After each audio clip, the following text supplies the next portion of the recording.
Абай Құнанбаев, екінші қара сөз. Мен бала күнімде естуші едім.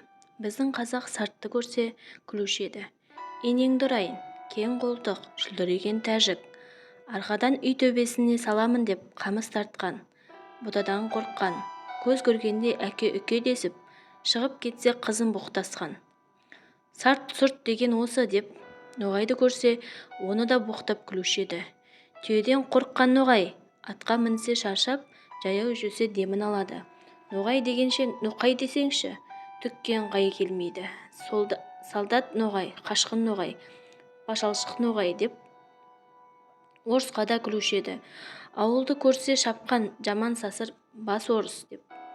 Орыс ойына келген қылады деген, не айтса соған нанады. Ұзын құлақты тауып бер депті. Сонда мен ойлаушы едім, ей Құдай-ай, бізден басқа халықтың бәрі ант ұрған, жаман келеді екен, ең тәуір халық біз екенбіз деп. Әлгі айтылмыш сөздерді бір үлкен қызық көріп, қуанып күлуші едім. Енді қарап тұрсам, сарттың екпеген егіні жоқ, шығармаған жемісі жоқ, саудагерінің жүрмеген жері жоқ, қылмаған шеберлігі жоқ.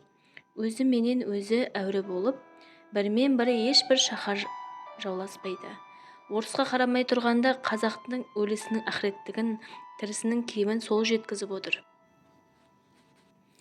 Әке балаға қимай тұғын малыңды кірелеп, сол айдап кетіп тұрды ғой. Орысқа қараған соң да орыстың өнерлерін бізден олар көп үйреніп кетті. Үлкен байлар да, үлкен молдалар да ептілік, қырмызылық, сыпайылық бәрі соларда. Ноғайға қарасам, солдаттыққа да шыдайды, кедейлікке де шыдайды, қазаға да шыдайды. Молда, медресе сақтап, дін күтуге де шыдайды. Еңбек қылып мал табудың да жөнін солар білер. Салтанат әсем де соларда. Олардың малтыларына құзғын тамағымыз үшін біріміз жалшы, біріміз қош алушымыз.